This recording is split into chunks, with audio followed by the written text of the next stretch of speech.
Students, आज हम भाग 8 को पढ़ेंगे डेफिनेट इंटीग्रेशन के। लास्ट वाले लेक्चर में हमने डेफिनेट इंटीग्रल्स की जो प्रॉपर्टीज़ हैं उसको समझा था और उस पर बेस्ड हमने 2 क्वेश्चंस को भी सॉल्व किया था। ठीक है, तो इसी क्रम में हम कुछ और प्रश्नों को भी सॉल्व करेंगे। तो देखते हैं पहला प्रश्न आज का।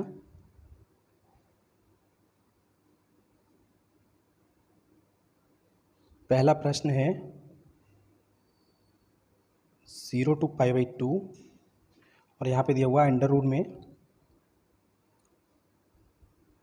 cot x upon under root cot x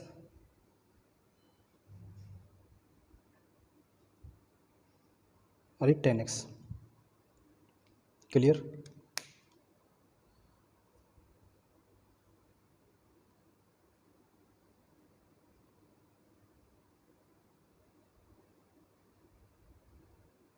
ठीक है, तो सबसे पहले तो हम क्या करेंगे, प्रॉपर्टी 4 से ही इसको सॉल्व करेंगे।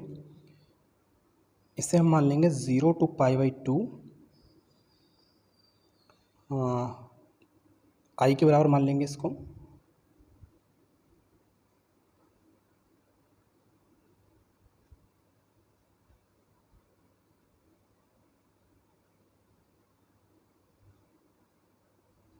ये हमारा इक्वेशन 1 हो जाएगा। ठीक है, अब हम प्रॉपर्टी 4 का यूज़ करेंगे और प्रॉपर्टी 4 हमें याद हो जाना चाहिए। लिख लेते हैं एक बार इसको।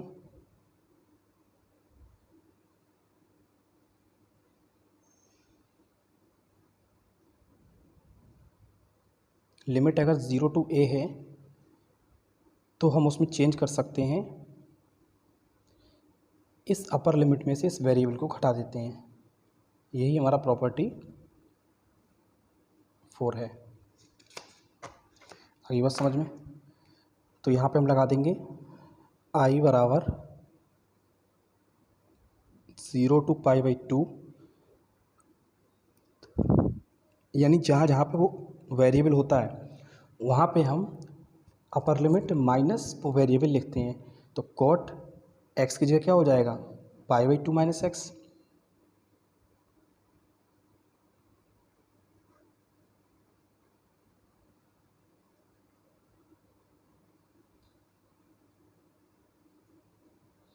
और यहाँ पे कितना हो जाएगा, ये 10 है तो यहाँ हटा देंगे π/2 में से इसको। 10 π/2 माइनस का x और ये dx। ठीक है, सॉल्व करेंगे इसको।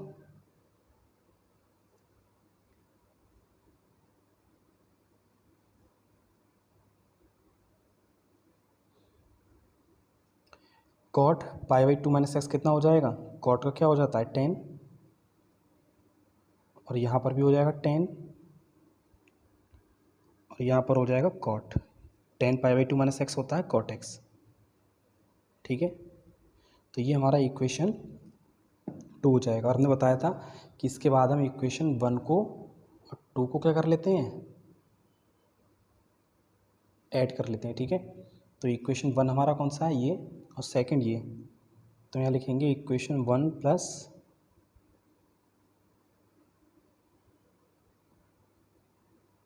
टू।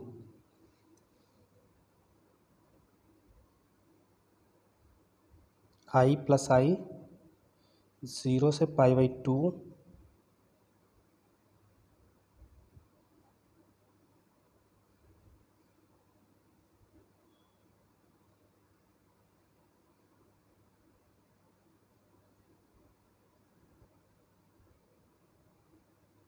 सेकंड इक्वेशन को भी लिख लेंगे अंडर रूट 10x।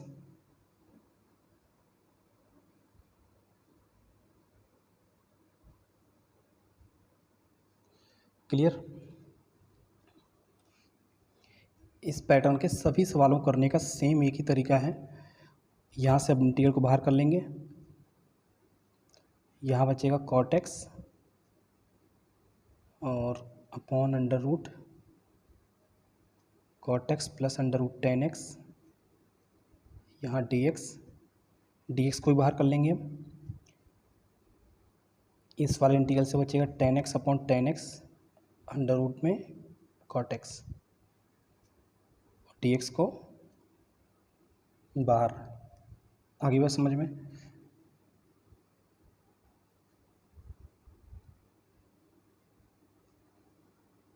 एलसीएम आ जाएगा under root cot x plus tan x। चाहे तो under root cot x plus under root tan x लिख लें या under root tan x plus under root cot x लिख लें, बात एक ही है, ठीक है। तो यहाँ कैंसिल हो जाएगा ये, तो ये बचेगा अंडर रूट cot x, यहाँ हो जाएगा tan x, ठीक है, ये कैंसिल हो जाएगा। तो ये हो जाएगा 2y बराबर 0 to π/2, 1 बचेगा। और 1 का इंटीग्रेशन हम पढ़ चुके हैं, कितना होता है x, 1 का इंटीग्रेशन x होता है।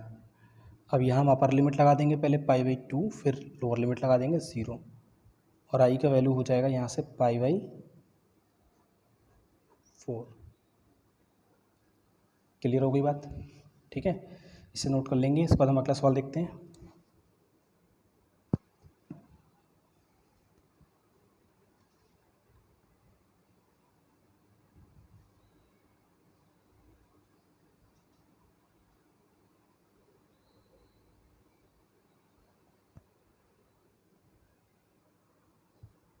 ठीक है, तो कुछ ऐसे प्रश्न और भी हैं जिनको हम इसी पैटर्न पर सेम इसी तरीके से कर सकते हैं, ठीक है। काफ़ी सारे सवाल ऐसे हैं एक जैसे। अब हम अपना टाइप चेंज करते हैं, दूसरे तरह के सवालों को करेंगे।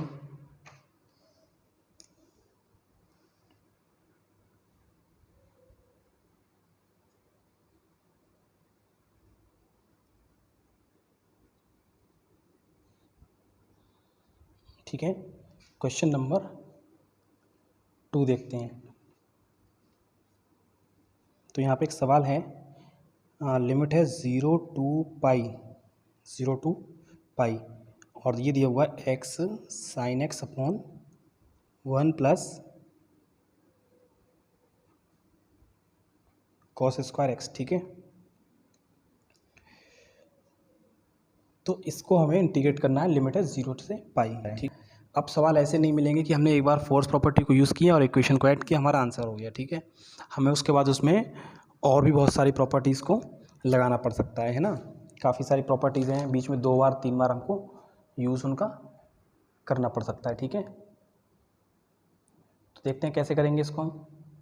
सबसे पहले तो हम इसको इक्वेशन 1 मान लेते हैं, यहीं पे लिख देते हैं, हमारा एक स्टेप बच जाएगा। इसको हमने इक्वेशन 1 मान लिया। इसके बाद हम क्या करते थे, प्रॉपर्टी 4 का यूज़ करेंगे। प्रॉपर्टी 4 है हमारी 0 to a f(x) dx,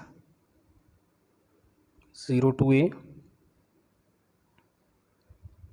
f a minus x और dx, ठीक है। ये हमारी 4th प्रॉपर्टी होती थी।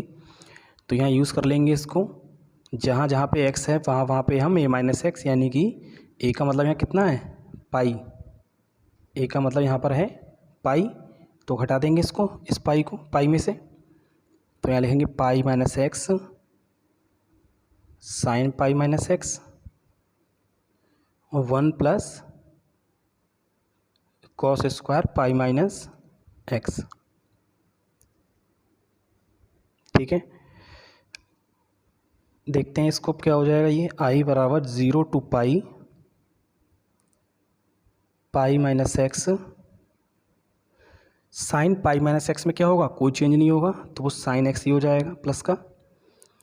कॉस पाई माइनस एक्स हम जानते हैं कितना होता है, माइनस का कॉस एक्स, है ना।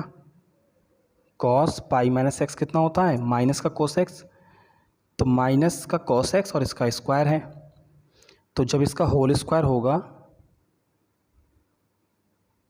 तो ये कैसा हो जाएगा, पॉजिटिव हो जाएगा।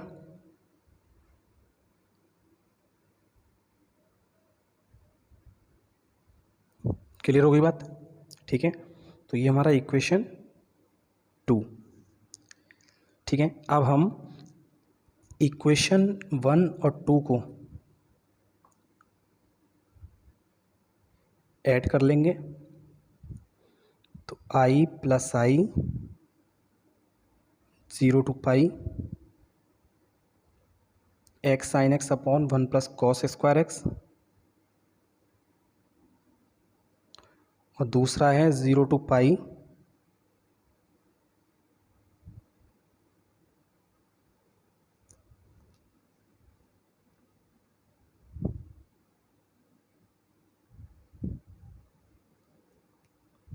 ठीक है। तो यहाँ पर हम एक स्टेप शॉर्ट कर देते हैं, ये हो जाएगा 2i और 0 से पाई इंटीग्रल हमारा बाहर हो जाएगा और ये dx भी बाहर हो जाएगा, दोनों का एलसीएम आ जाएगा 1 प्लस कॉस स्क्वायर एक्स आ जाएगा, ठीक है। और ये इस वैल्यू में से ये वाली वैल्यू को ऐड कर दिया जाएगा, तो ये हो जाएगा x sine x plus pi minus x sine x, ठीक है। तो 2i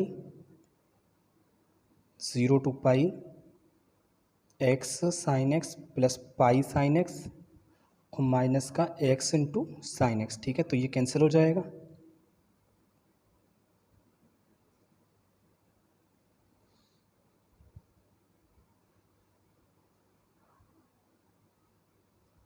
जीरो टू पाई, तो पाई साइन एक्स है, केवल इतना बचा अब हमारा ये सवाल, पाई sine x upon 1 plus cos square x, है ना। तो हमने देखा कि प्रॉपर्टी 4 का हमने यूज़ किया, ऐड किया, तो हमारा आंसर नहीं आया, इंटीग्रल ख़त्म नहीं हुआ अभी इतनी आसानी से, अभी हमें इसे भी सॉल्व करना होगा, ठीक है। तो अब हम क्या करेंगे, यहाँ पे पाई तो हमारा कांस्टेंट है, बाहर हो जाएगा, ठीक है। अब हम इसमें एक प्रॉपर्टी को यूज़ कर सकते हैं और वो प्रॉपर्टी है हमारी, देखते हैं पहले। 2i बराबर पाई तो कांस्टेंट है, ये हो जाएगा 0 से पाई sine x upon 1 plus cos square x और ये dx, ठीक है। तो यहाँ पर हम एक प्रॉपर्टी यूज़ करेंगे, प्रॉपर्टी 6 जो हमने लिखाई थी, और प्रॉपर्टी 6 क्या थी एक बार यहाँ देख लेते हैं नीचे। इंटीग्रल था 0 से 2a, ठीक है, और इस इंटीग्रल की वैल्यू हो जाती थी 2 0 से a F x D x, ठीक है। ये हमारा प्रॉपर्टी 6 था, है ना। तो यहाँ पे क्या होता था कि 0 से 2a है तो 2 यहाँ बाहर आ जाएगा और इस लिमिट को हम अपर लिमिट को कैसे कर देंगे, आधा कर देंगे, ठीक है। तो यही हम यहाँ पे यूज़ करेंगे प्रॉपर्टी को, पाई, पहले देख लेते हैं इसको फंक्शन को, sign x upon 1 plus cos square x. तो पाई को अगर हम 2a मान लें इसके जैसा, तो हमने क्या बताया, 2 बाहर आ जाएगा, यानी 2 से बाहर मल्टीप्लाई हो जाएगा, और जो अपर लिमिट है 2a, इसको कर देंगे आधा, आधा करने के बाद ही तो a आएगा, तो पाई को आधा कर देंगे तो पाई बाई 2 हो जाएगा। बात समझ आ गई। इस 2 से ये वाला 2 कैंसिल हो जाएगा, तो हमें मिलेगा पाई 0 से pi by 2 sign x upon 1 plus cos square x और ये dx। आगे बात समझ में। तो अब हम इसको हल कर सकते हैं आसानी से, कैसे, कॉस एक्स को हम क्या मान सकते हैं, कॉस एक्स को हम यहाँ से t मान सकते हैं, ठीक है। देखते हैं अगले पेज पे।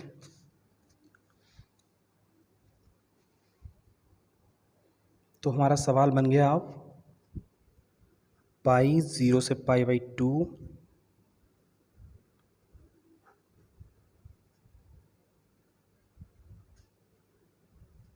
क्लियर। तो यहाँ पे हम लिखेंगे माना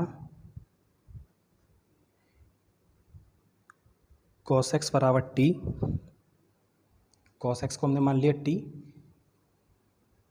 और कॉस एक्स का डिफ्रेंशिएशन हो जाएगा माइनस के साइन एक्स डी एक्स बराबर डी टी, ठीक है। तो यहाँ से हो जाएगा साइन एक्स डी एक्स बराबर माइनस डी टी, क्लियर। और हम चर्चा कर चुके हैं कि जब हम वेरिएबल को चेंज करते हैं, यानी वेरिएबल यहाँ पे x है और हमने वेरिएबल x से कर लिया चेंज t में, तो हमारा लिमिट भी चेंज होगा। ठीक है, लिखेंगे जब x बराबर कितना था यहाँ पे 0, तब यहाँ से t बराबर हो जाएगा यहाँ से cos x की जगह पे 0, यानी cos 0, और cos 0 की वैल्यू कितनी होती है 1। ठीक है, और दूसरा लिमिट था जब x बराबर है π/2, यानी x बराबर π/2, तो t बराबर हो जाएगा cos π/2, और cos π/2 यानी 90 डिग्री कितना 0 के बराबर। आगे बात समझ में? तो हमारे पास लिमिट हमने चेंज कर लिया, अब लिमिट को हम लगा देंगे। ठीक है, तो i बराबर 0 की जगह पे आएगा 1 और π/2 की जगह पे आएगा 0। sin x dx हो जाएगा, sin x और dx कितना हो जाएगा -dt/1 + t²। क्लियर? ठीक है, तो अभी हम इसको इंटीग्रेट नहीं कर सकते, क्यों? क्योंकि हम जानते हैं अपर लिमिट की वैल्यू हमेशा लोअर लिमिट से मैक्सिमम होती ज़्यादा होती है। बट यहाँ पर क्या है कि 0 ऊपर है और 1 नीचे है, जो कि हमारा अभी नहीं बन सकता। तो इसके लिए भी हमने एक प्रॉपर्टी का यूज़ किया था, और प्रॉपर्टी हमारी क्या थी, लिख देते हैं उसको। यूजिंग प्रॉपर्टी 1, प्रॉपर्टी 1 थी a से b fx dx, यानी हमें अगर लिमिट्स को चेंज करना हो, ठीक है, लिमिट का स्थान बदलना हो, तो अगर हम 1 को ऊपर पहुंचा दें, 0 को नीचे कर दें, तो हमारी बात ठीक हो जाएगी। तो यहाँ पे हो जाता था b से a और एक माइनस से गुणा होता था ये। तो हम यहाँ पे क्या कर लेंगे, एक माइनस से गुणा और लिमिट का स्थान चेंज। ठीक है, माइनस का dt/1 + t²। क्लियर? तो ये माइनस और ये माइनस मिलके हो जाएगा प्लस, और 1/1 + t² का हो जाएगा tan 1 t। 0 से 1 लिमिट हो जाएगी, पहले लगा देंगे अपर लिमिट 1 और फिर लगाएंगे लोअर लिमिट 0। ठीक है, tan में हम जानते हैं जो 1 वैल्यू होती है वो होती है tan π/4 की, और जो 0 वैल्यू होती है वो किसकी होती है tan 0 डिग्री की। तो tan से tan कैंसिल हो गया, ये हो गया π/4 और यहाँ पे 0। ठीक है, तो कुल मिला के जो वैल्यू हमको मिलेगी यहाँ पे π/4 मिलेगी। एक यहाँ पर वैल्यू हमारा एक पॉइंट छूट गया, यहाँ सवाल में हमारा क्या चल रहा था, पाई कांस्टेंट था। ठीक है, तो पाई भी साथ में चल रहा है,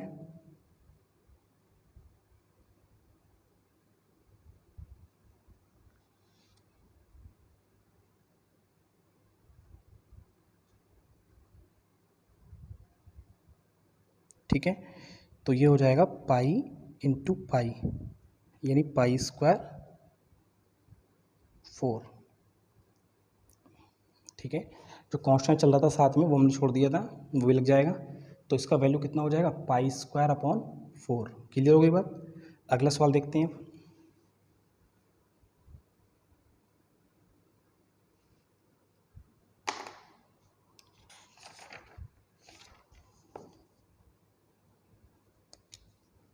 ठीक है, प्रश्न संख्या देखते हैं 3।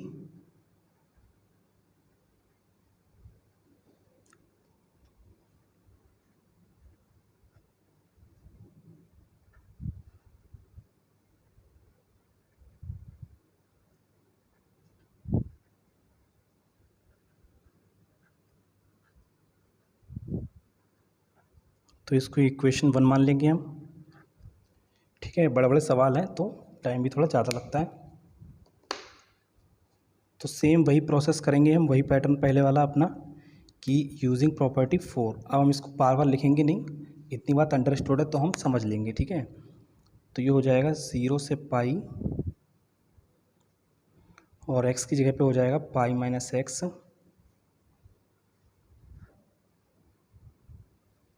a² cos² π-x plus b² sin² π-x। ठीक है, ये लिख सकते हैं शॉर्ट में यूजिंग प्रॉपर्टी 4। क्लियर?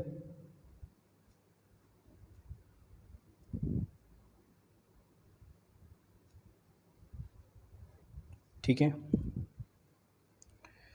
तो इसको देखेंगे हम सेकंड वाले को।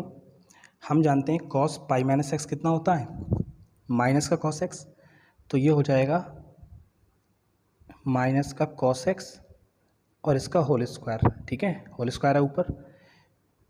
साइन पाई माइनस एक्स होता है प्लस का साइन एक्स, तो ये हो जाएगा साइन स्क्वायर एक्स। ठीक है, एक लाइन बढ़ा देंगे और इसमें 0 से पाई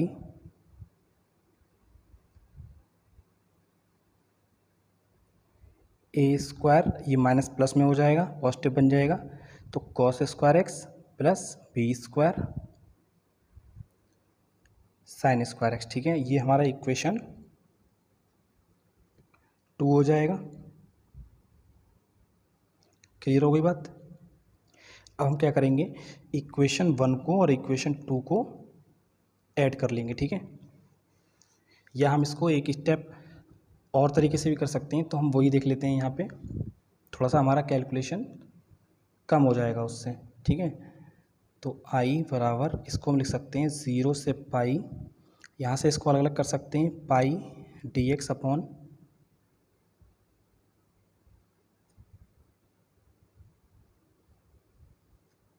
ठीक है, और ये माइनस का एक्स अलग हो जाएगा।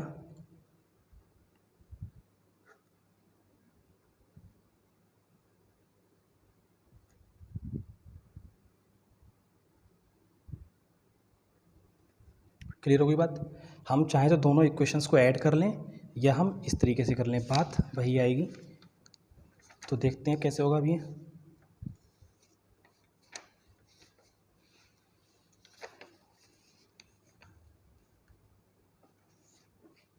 ठीक है, यहाँ देखेंगे आई बराबर 0 से पाई पाई डी एक्स अपॉन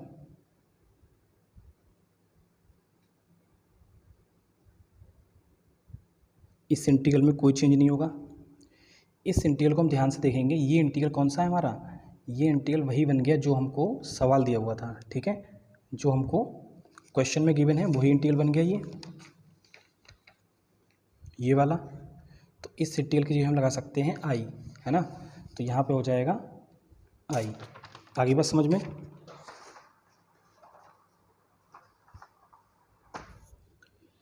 तो आई माइनस का है, इसको हम इधर पहुँचा देंगे, ये हो जाएगा प्लस का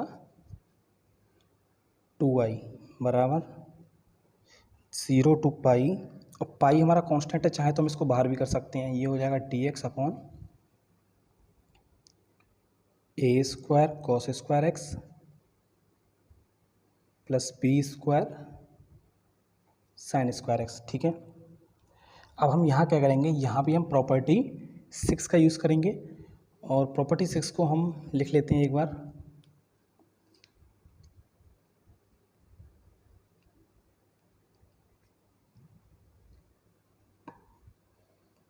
हमने बताया था कि अगर लिमिट दी हुई है 0 से 2a, कितनी, 0 से 2a,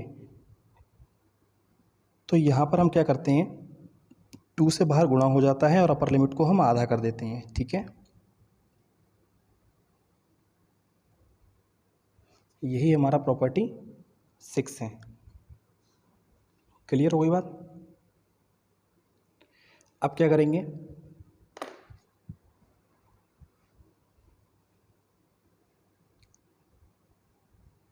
ये हो जाएगा 2i, पाई कांस्टेंट है हमारा, अपर लिमिट को हमने क्या बोला था, आधा कर देंगे और बाहर 2 से गुणा कर देंगे। ठीक है, और बाकी वैल्यू हमारी सब सेम रहती है।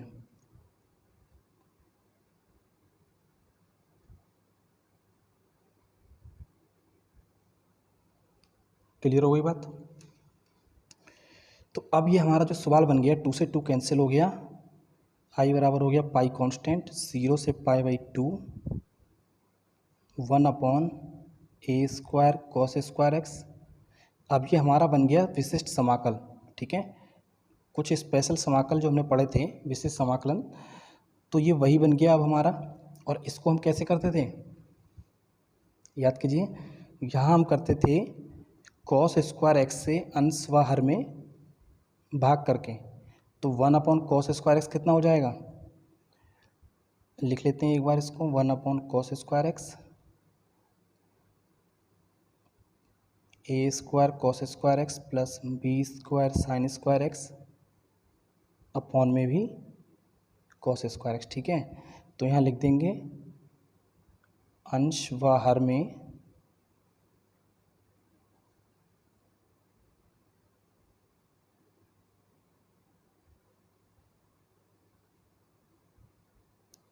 cos² से भाग देने पर। आगे बात समझ में। तो हमारा अंश में जो वैल्यू है वो क्या बन जाएगी, ये हो जाएगा 1/cos² क्या बन जाएगा, sec²x। और जब इससे डिवाइड करेंगे, इसको शॉर्ट कर देते हैं एक स्टेप, cos² से cos² कट जाएगा तो बचेगा a² प्लस b² और sin² बटे cos² मिलकर क्या हो जाएगा, tan²x। क्लियर। इसके बाद हम यहाँ पे tan x को t माना करते थे और tan x का डिफ्रेंशिएशन होता था sec² dx बराबर dt। क्लियर। इसके बाद हम लिमिट चेंज करते थे कि जब x बराबर है, यहाँ पे ये लिमिट π/2 चल रहा है, जब x बराबर है 0 तब t बराबर यहाँ से कितना हो जाएगा, tan 0, और tan 0 कितना होता था, 0। आगे बात समझ में। दूसरा लिमिट है π/2, जब x बराबर π/2 होगा तो t बराबर यहाँ से कितना हो जाएगा, tan π/2, और tan π/2 होता है इनफाइनाइट यानी अनंत। क्लियर हो गई बात। तो यहाँ लगा देंगे i बराबर पाई हमारा कांस्टेंट है, 0 की जगह पे 0 और π/2 की जगह इनफाइनाइट, sec² dx की जगह पे हो जाएगा dt अपॉन a² b² और ये t²। क्लियर हो गई बात। अब हम क्या करेंगे, यहाँ से हम b² को कॉमन ले लेंगे, ठीक है। तो यहाँ बचेगा t² बचेगा केवल, जब b² चला जाएगा तो, और यहाँ बचेगा a² अपॉन b²। क्लियर। तो π/b² 0 to infinite dt upon t² plus a/b का स्क्वायर। क्लियर। तो 1/x² प्लस a² हो गया, ये 1/x² प्लस a² हम अच्छे से जानते हैं किसकी वैल्यू होती है, 1/a tan इनवर्स x/a की, ठीक है। तो ये हो जाएगा 1/a, a का मतलब ये वाली value, 1/a tan inverse x का मतलब t और a का मतलब a/b। हो गई क्लियर बात। यहाँ पर सी नहीं लगाते हैं, यहाँ हमें लिमिट लगाना होगा, और लिमिट कितने हिस्से पे लगेगी, इतने हिस्से पे, 0 से इनफाइनाइट। क्लियर हो गई बात। तो यहाँ लगा देंगे i बराबर, ये b ऊपर पहुँच जाएगा, π/b/ab, ये b² है, a इंटू b², ठीक है। और ये हो जाएगा tan इनवर्स, t की जगह लगाएंगे इनफाइनाइट तो ये पूरी वैल्यू मिल जाएगी इनफाइनाइट, माइनस tan इनवर्स, यहाँ पर लगेगा 0 तो ये पूरी वैल्यू 0। क्लियर। हम जानते हैं ये b से b कैंसिल हो जाएगा, π/, बचेगा ab, और हम जानते हैं tan में जो वैल्यू होती है, जो इनफाइनाइट वो किसकी वैल्यू होती है, किसकी होती है, tan π/2 की, और जो 0 वैल्यू होती है वो होती है tan 0 की, ठीक है। तो ये हमें मिल जाएगा π/ab, tan से tan कैंसिल हो जाएगा, ये हो जाएगा π/2 और ये मिलेगा 0, ठीक। तो ये हम ऐसे ही छोड़ देंगे, तो कुल मिला के आंसर आ जाएगा π²/2ab। काफ़ी अच्छा सवाल है ये। बात आ गई समझ में? तो इस क्लास में इतने रहने देते हैं, अगली क्लास में हम कोशिश करेंगे कि ज़्यादा से ज़्यादा सवाल हो जाए, ठीक है? बड़े बड़े सवाल हैं तो थोड़ा सा टाइम लगता है बताने में।